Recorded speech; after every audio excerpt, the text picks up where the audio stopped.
to go ahead and get started. And thank everyone for joining our breakout session. A couple housekeeping items I'd like to go through before we get started. It remind you that the session is being recorded. So after the webinar, we'll be through that with everybody. Feel free to use the chat to engage and connect with everyone. You can give your name, your property name, your location, however much you'd like to share. If you have any questions during the session, you are welcome to submit those either using the Q&A feature, or if you'd like to ask it live, you can raise your hand, and then after Johnny's presentation, we'll go through and answer everybody's questions. With that, I would like to introduce our speaker for today. We're pleased to welcome Johnny Killen from Nexio. Johnny will be covering the fundamentals of credit card processing and explain how lodging operators can reduce fraud and protect their revenue. With that, I'll go ahead and turn it over to you, Johnny. Awesome.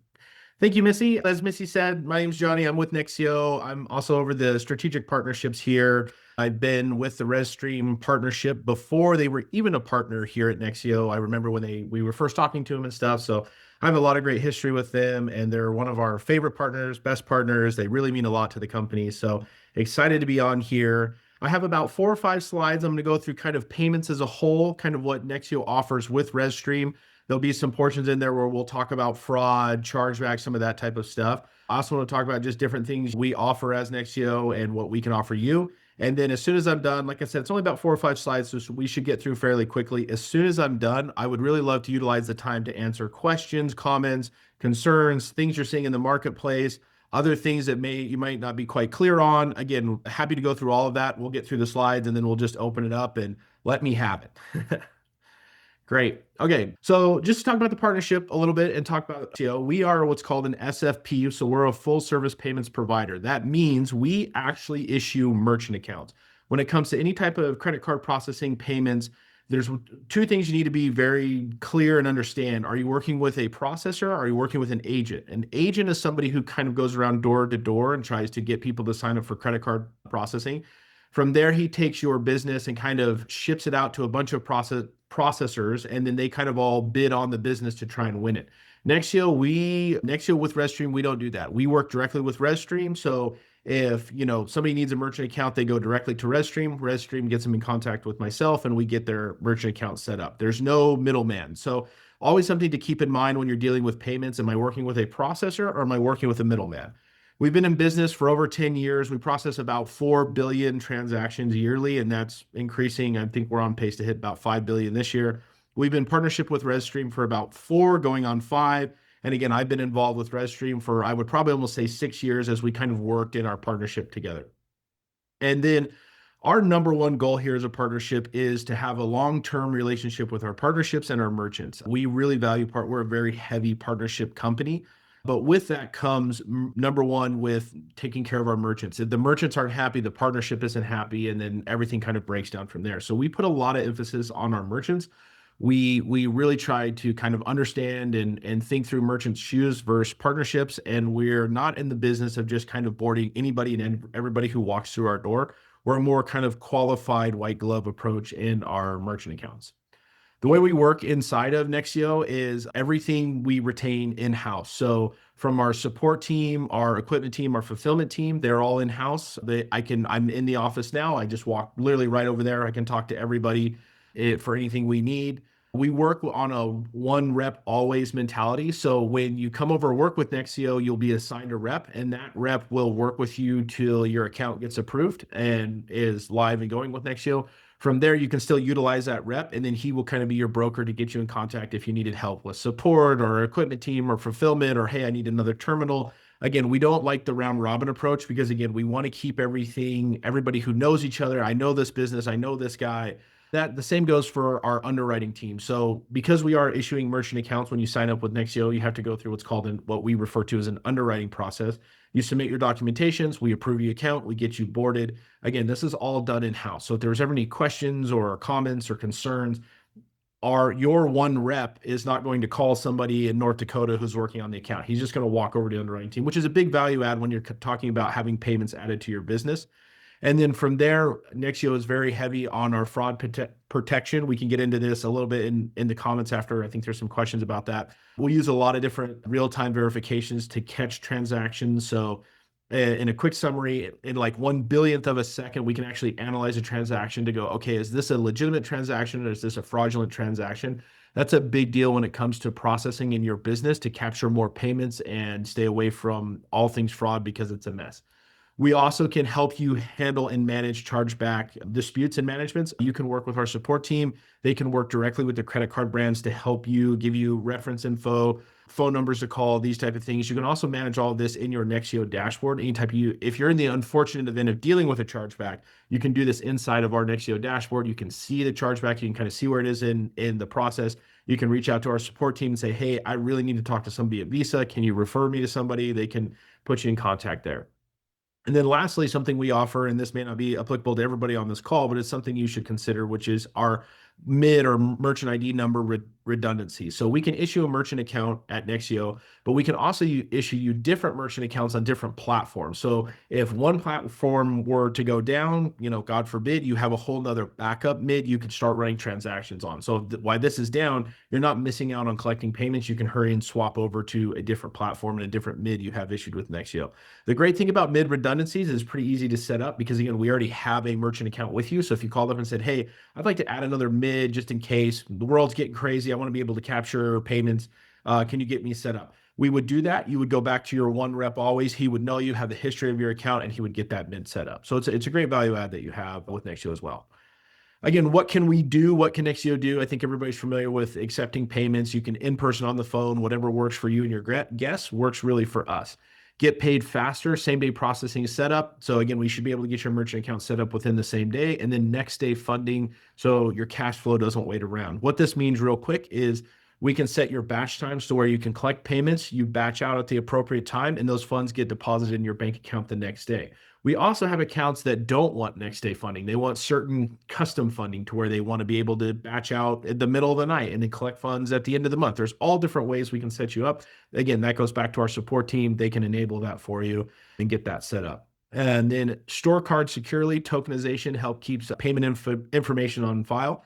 Tokenization is very, very important this day and age. Let's say if someone were to book your property for 5 days, day one checks in, credit card on file, then he goes out water skiing or fishing, loses his wallet in the lake, and you go, oh crap, and he calls a credit card company and says, hey, I lost my wallet, lost my credit cards, I need a new one. Credit card brands issued them a new credit card. He gets that. Now he's buying snacks and food, but now when he goes to check out, his old credit card's on file. With tokenization and the way we handle payment workflows and stuff like that, we would actually automatically update that token. So you as a business would not lose out on if you were to go ping that old credit card. You would ping that credit card. For lack of a better word, we'd go, oh, hey, that's at the bottom of the lake. You need to use this updated credit card information, and that allows you to capture that payments. That can be a big, big issue when it comes to capturing more revenue for your business, is just being able to collect that payment data.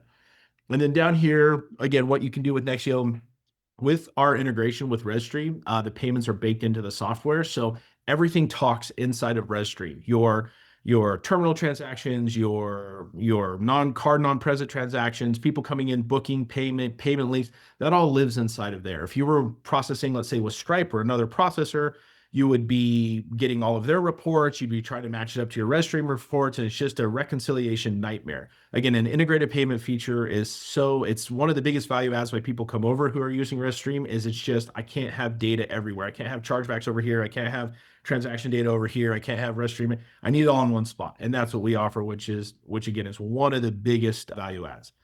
And then just jumping down to here, this is our feature table list, kind of backing up what I just talked about on the other slide with our terminal information. So again, Nexio and rezStream together, you're going to be able to accept payments in person, card present, card not present, securely store credit card payment info. So again, this goes back to tokenization. What this also does is not only allow you to update the tokenization information if someone were to lose a card or have to have a card replaced, but it's also stored on your site. So if let's say someone's is a reoccurring customer, they don't have to put their credit card number in every single time they go to book or reserve or do something with your business. Again, automatically reconcile invoices, refunds, and voids. This all lives inside of the rezStream Nexio dashboard. Again, everything is all talking to each other. You can send secure payment links, e-voicing, real-time verification. This is another great feature that a lot of people don't take advantage of and use, and that is that when somebody goes to put in their credit card information, we're going to send out what's called a $0 auth. So we're going to make sure that this card, when you put all your credit card information on there, it's one, not expired, and two, actually has money in there. A lot of times people will book things with an old defunct card, which then in turn they forget they use this crappy card, they book it, you try to bill, reconcile, you're trying to collect payments. It's a whole huge nightmare. So what we actually do is verify the credit card before the system accepts it to say this is not an expired card and there's funds on this card. And then lastly, down here, we can offer you a virtual terminal, which is a credit card terminal like you see here, but just basically built into your computer, or an actual physical terminal. This is our Link 2500. It's an Ingenico terminal. It has become our workhorse. It's one of our newer terminals, which is great. We really like it. The greatest thing about this terminal, in my opinion, is one, it's wireless. So you're not like stuck to a desk. So we have different properties that people have to move around. They can take this terminal, they can collect payments. It is paired on site here in our business. So when you get this terminal, you basically peel the plastic off, connect it to Wi-Fi, and you're good to start taking payments. There's no setup wizard, connection, pair it with the terminal software. It's all paired and done here. Again, you just turn it on, connect it to your Wi-Fi, it's good to go. So we can get you as many terminals as you need, as your property needs or requires. We can get you a terminal today. We can get you a terminal in 4 years. We can do one, whatever works for your business. We're happy to accommodate. Again, you would go back to your one rep that you worked with at Nexio. Hey, I worked with Brendan. He's my guy. I need an extra terminal. I'm going to call him, and I got a couple questions about my dashboard. He's going to get me taken care of. Again, it's just a massive value add when it comes to getting payments signed up with your business. And then lastly, this is my last slide, and I'm going to open it up to some questions. A couple of big things I want to talk about. I want to talk about pricing here just right towards the end. But before I get into that, I just want to, touch base on this. Anytime a merchant account is approved with Nexio, you'll automatically get a Nexio dashboard. That's where you'll be able to go in, and it's a high overview of your business. You'll be able to see your transactions. You'll be able to see if you're trending upwards, if you're trending downwards. You'll be able to see chargebacks. You'll be able to see declines.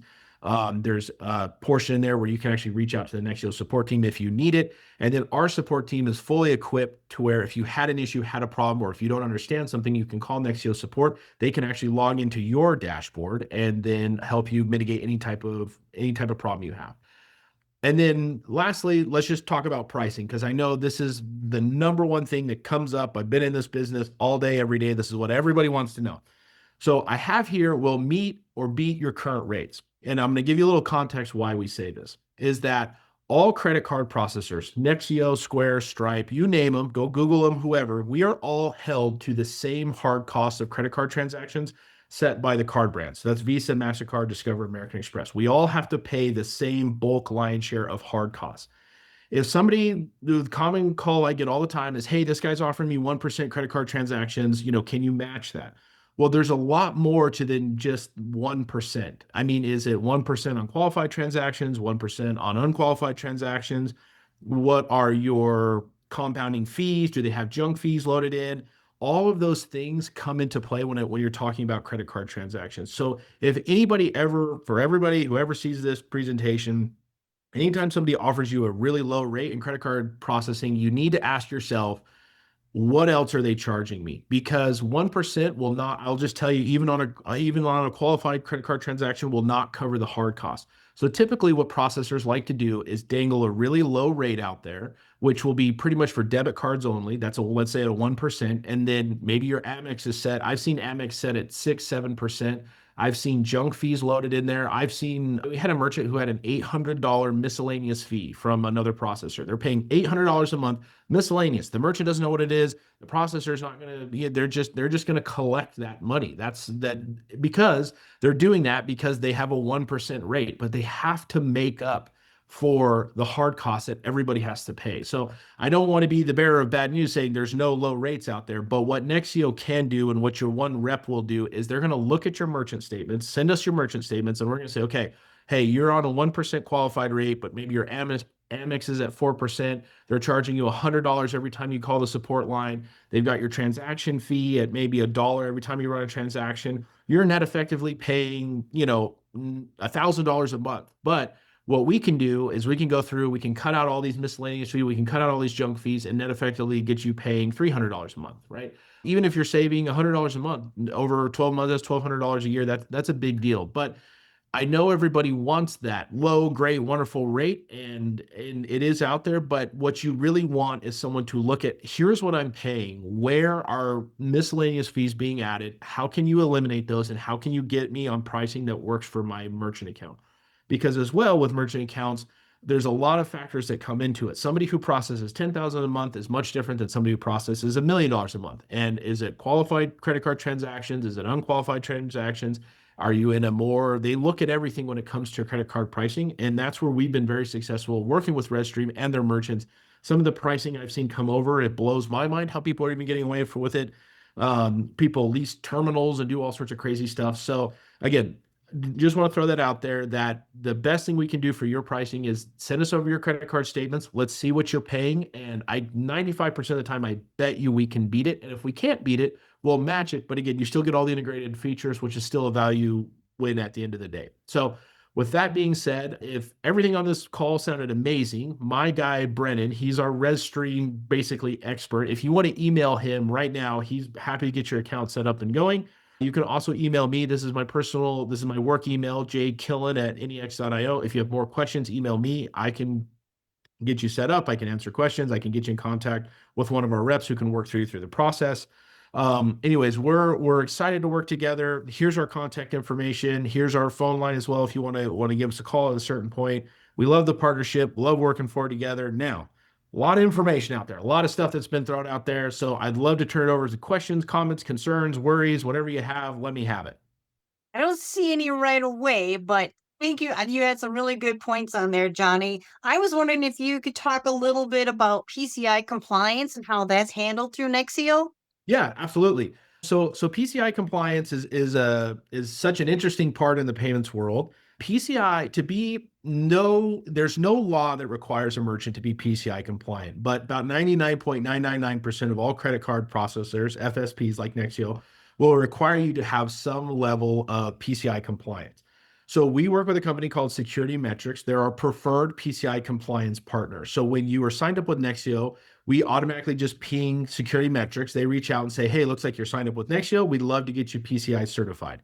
Again, it is not a law. You do not have to be PCI certified. We do charge a non-PCI. So if you're not PCI certified, we do charge a $30 a month fee, or it's like $100, $120 a year to be PCI certified with Security Metrics. That's how we handle it internally. Now, there's one more bonus to this. Because it's not a requirement or a mandatory that you have to be PCI, we actually don't care where you're PCI certified. So I actually get a lot of times where it's like, well, hey, I have a person who's in the PCI industry. I'm certified through them. Can I use them? Absolutely. All you have to do is literally email me or your rep or our support team a copy of your piece. They give you like a PCI cert and an email. You send that to us, we put that on file, and then we just waive your non-PCI fee. So you don't have to be it. We do charge a $30 a month PCI fee, non-PCI fee. If you want that waived, you can go through Security Metrics for $120 a year. Or if you want to use another PCI provider, you're more than welcome to use whoever you want. We just need your cert on file, and then we waive that fee. And additionally, after this call, I can send out some other recommendations if you don't want to use Security Metrics. There's a handful of other ones we've used, and I see different merchants use as well.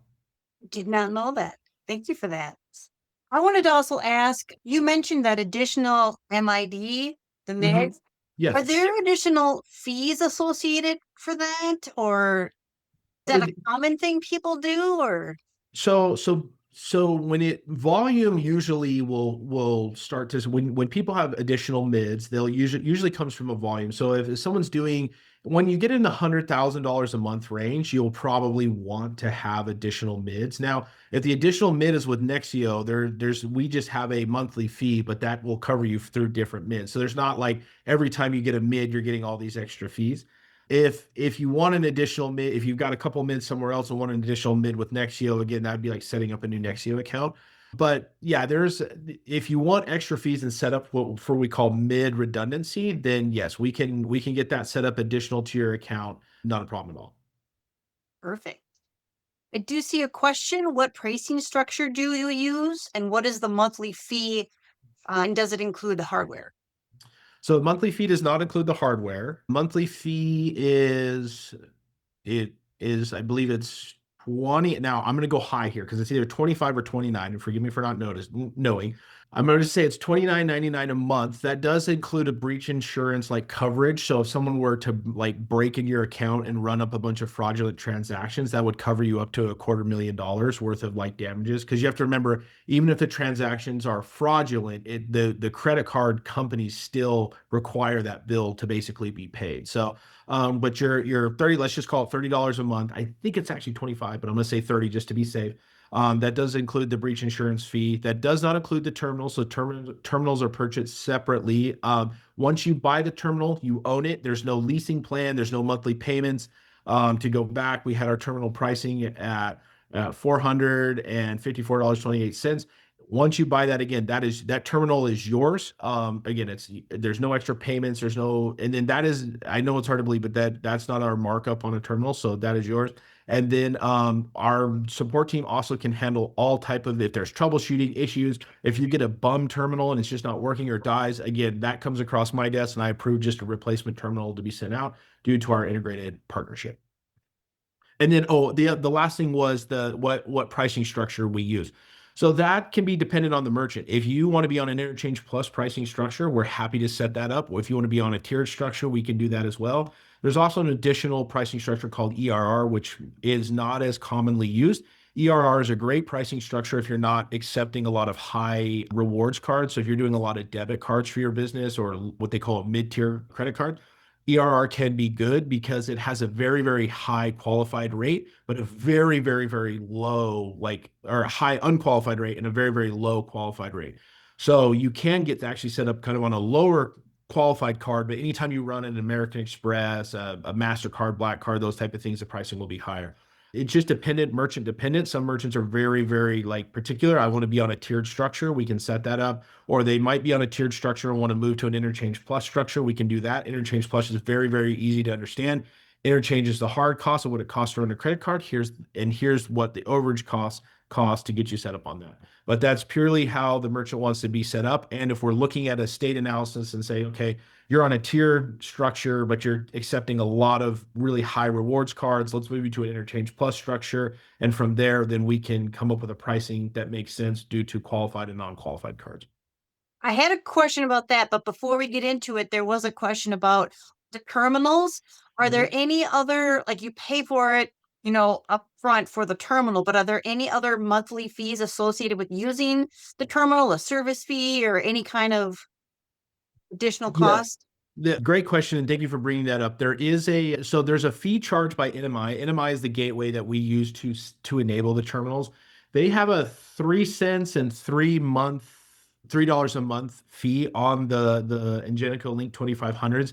We are currently working with NMI to get that waived. That's not and that's not even a Nexio fee. That just is like that goes to NMI. So we do a lot of business with these terminals. So a little additional information. We're trying to get that fee waived, and we try to waive that as much as possible. We haven't, again, because it's not a Nexio fee, we don't have the leverage to get that removed. But there is an additional 3 cents per transaction, $3 a month fee with an NMI. Thank you.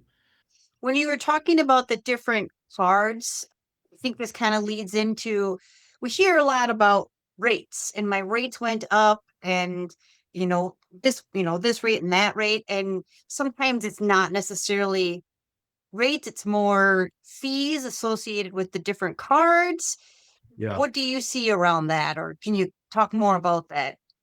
Yeah, so the credit card world is ever changing, and really we can blame all the fraudsters and criminals out there for ruining it for everyone, because it's like, even in my business, even working in credit cards day to day, there's constant updates, constant changes, constant requirements from the banks, right? Because again, Nexio is a processor. We work with the credit card brands and then the banks, right? And so the bank may say, hey, there's a new thing right now called VAMP, where Visa has pushed VAMP out. And for really high risk merchants like smoke shops and people in adult industries, if you get too many chargebacks, their Visa's assessing separate fines. So the banks may start pushing different fees down onto processors. So then processors have to start raising fees everywhere because they're getting for an example, they're getting hit by, let's say, Vamp, they're getting pressure from the banks. So it's like, well, we got to cover all these Vamp fees out there. So now we got to raise everybody's rates, which goes back to just, again, the criminals ruining it for all the good people.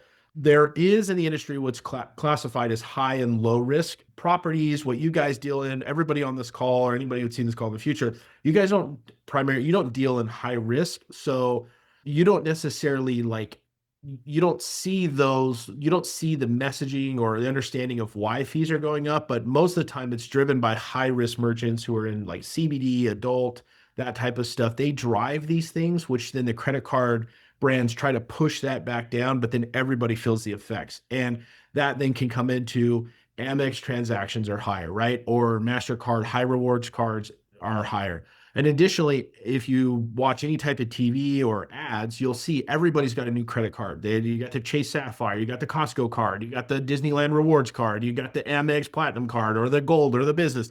Everybody's, advertising all these high rewards cards, and those high rewards cards are very, very expensive to actually run a physical transaction through. So the more high rewards cards that come onto the market, the more expensive the ecosystem comes, which is then why fees will go up. Fees are it's a tough world because they're ever changing, and it's very frustrating even being on the inside. So there's not really like fees are going up tomorrow. Interchange changes all the time. It also depends on what's going on in the world and the industry and how that affects the credit card rates.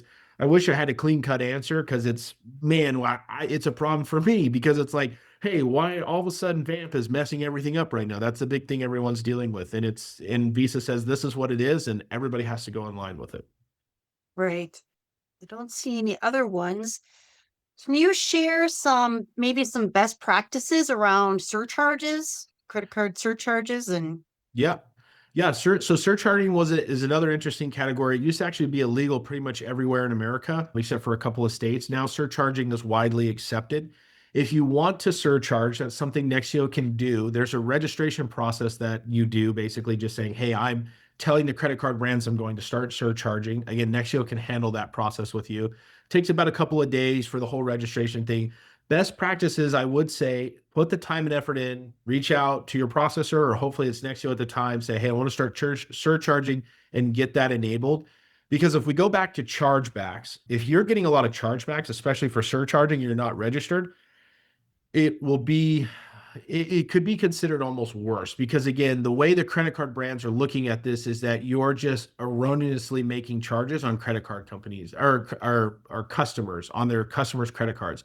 And so not only are you getting a chargeback, but a chargeback for a surcharge is almost like that's really hard to dispute as a business owner. So best practices I would say for surcharging is make sure you work with your processor and you go through the steps to become registered and like basically have surcharging what we call enabled, and you don't just decide to start surcharging people because in the event someone decides to dispute a surcharge, that's much, much, much harder for a business to win that chargeback versus if you are approved to surcharge. It's like, hey, we're approved, it's disclosed, this is what we do. It's just for a business, it's very, very hard for a chargeback with surcharging to win that dispute.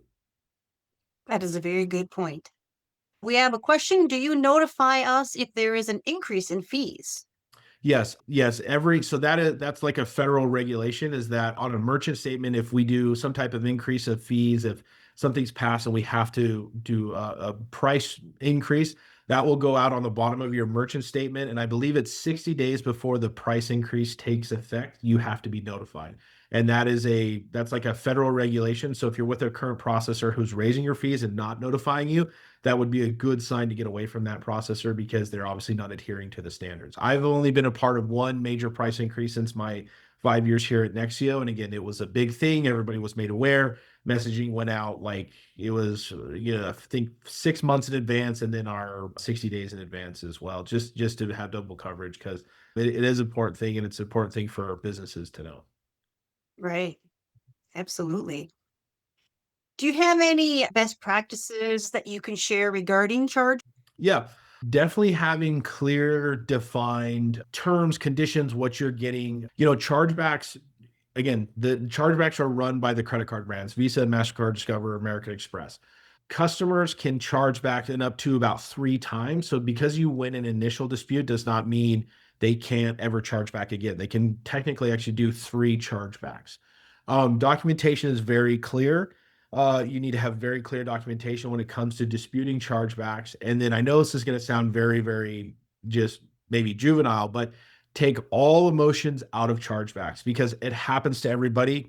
Everybody deals with chargebacks every day. It's a lot of times people think it's a personal attack on their business. And as again, if I were a merchant, I could definitely understand that. The more emotion you can take out of fighting a chargeback and literally focusing on the facts, the higher chance you'll have to win that chargeback. It's like, oh, this guy just being a jerk and wants to take my money, so he's charging back. It's probably true. There's a lot of bad people out there who use chargebacks for a lot of bad stuff. The hard thing is the credit card brands, it's kind of like a court of law. They're going to go off of what you can prove. And this guy is a jerk is not anything anybody can prove. But if you say, hey, look, we have our terms posted very clearly at our register. It's in the documentation they sign when they go to sign up. It's on their receipt. It's, notified 3 times. Here are copies of all these. Here's pictures of our front desk. Here's that gives you a much better chance of disputing and winning chargebacks than any type of emotional approach. And that's one of the biggest things we have to work through with merchants on a day-to-day is it's an annoying, somebody charged back for $500, you lose it. It's like, what the heck? And there's a lot of emotion that goes into it. And I completely understand that. But the more you can focus on the facts, the documentation, pictures, evidence that you can submit to the card brands, then the more they can be on your side to help you work through this to mitigate that. The second it's like, what the heck? And you freak out. It's so hard for the card brands to understand what's going on. So take emotion out of it. Make sure all of your policies are listed clearly. And every time you get a chargeback, read it, digest it, understand what happened, and then make business decisions moving forward to say, here's how we're going to mitigate this type of chargeback, right? This is what we're going to do moving forward. We had these 4 chargebacks all for the same reason. We lost all those reasons. We need to update our policy. We need to update our terms and conditions. Every time you take a chargeback, it's a learning experience and to understand for my business what I need to do moving forward to not run into this again. And especially with everything going to e-signatures and documents now, it's very easy to define and make these procedures, policies, whatever have you, very, very clear because everything is going to e-signature. Back in the day, you're taking pictures and mailing in documents, but now it's all digital. So it makes it a lot easier to update stuff, but take out emotion, learn from your chargebacks, always be reviewing your policy standards, different things like that to stay up to date because there's a lot of bad actors in the world who are always looking for a spot to charge back. Thank you. Appreciate that. Does having a terminal, does that help in any way for chargebacks? What are the kind of the benefits of that? Yeah, so terminal transactions, there's a couple great things with terminal transactions. Terminal transactions are viewed by the banks and the credit card brands as some of the safest way to collect credit card transactions. So if I walk in, I'm going to pay via terminal for 2 nights at a campground, let's say, just for an example. I do that, I camp 2 days, pack up, leave, and I go, oh man, that was $500. I'm going to charge that back. And that way it's like I never had to pay to go camping. Well, the credit card brands go, well, wait a minute, you paid via terminal. So that means there was somebody from the business standing there. It's a physical product, right? You took out your physical credit card, you made eye contact with the person, you paid for this. It's probably not likely that the campground stole your credit card, drove up into the mountains, ran your credit card, then went through like that. That's not likely. So the credit card brands view terminal transactions as actually almost another safety barrier because somebody didn't maybe hack your account and is running a bunch of credit card transactions in, California somewhere. Again, there's a physical terminal, there's a physical movement of basically what they call money. So a terminal, that's a great point, great value add right there is that they see that as a very, very safe transaction and a chargeback on a terminal, while they will happen, anybody can file a chargeback for whatever they want. Again, when I go back to saying taking the emotion out of it, you can say, hey, wait a minute, we have security footage of this guy coming in with all of his camping gear. He swiped his credit card. We have security footage of him coming and going for 2 days. Like, there's no way he can't say he didn't camp here. We have all the documentation, right? That allows you to basically, that's almost a win-win situation. And from the credit card brand's standpoint, they're going to go, okay, he charged back for 500. Wait, they have terminal transaction, they have security footage, they have everything. Oh yeah, this is easy. We're gonna cancel out that transaction, right? So yeah, terminals are very good and very important. And then most importantly, the credit card brands view that as a layer of almost security because you're not handling digitally taking transactions. Like your, processing fees at all? Terminal transactions, they can be, so like a debit card on a terminal would be the what I going back to what I said is the lowest hard cost. Like, so it can save you actually running transactions on a terminal a little bit. They're not mountains of margin you're going to capture. And again, it does come back to who comes in and what credit card they use. Because if they're going to use an American Express, let's say Platinum card on a terminal digitally, that's going to come with a very, very high hard cost to run that credit card. But if you're taking a lot of debit cards in your transactions, then you can go, okay, using terminals, you can save a little bit there. Again, you're not going to be saving thousands of dollars a month, but Right. sometimes savings can get in the hundreds with just debit cards on terminals. But yeah, that would be probably one of the what they call the lowest interchange rate when a card is run as a debit card on a terminal would be one of the lowest ones.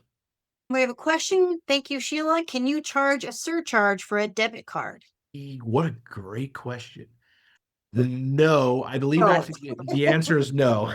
I was like, well, that one got me. But that is it. But your mind is in the absolute right spot. So again, debit cards, the way the credit card brands and stuff, the way they look at that is saying a debit card is tied to a bank account with cash in it. So the why you have surcharging is because again, American Express is very expensive to run, and theoretically the money's not there. You're banking on the card holder to pay that transaction off. So businesses say, okay, well, I need some insurance in the case that he doesn't pay that money off. That's why surcharge is there. But the answer is no. But man, I almost missed that one. But that was very, very good. That's the question of the day there. The question of the day. The answer is no on a debit card. some places still do, but Visa will not like it. Yeah. They're not Yeah. supposed to. Yeah, and to your point, Missy, it will always come back to how the credit card brands view that. And again, you could surcharge on everything, but technically, a debit card is not a credit card. It is a card that is connected to actual physical money in a bank account.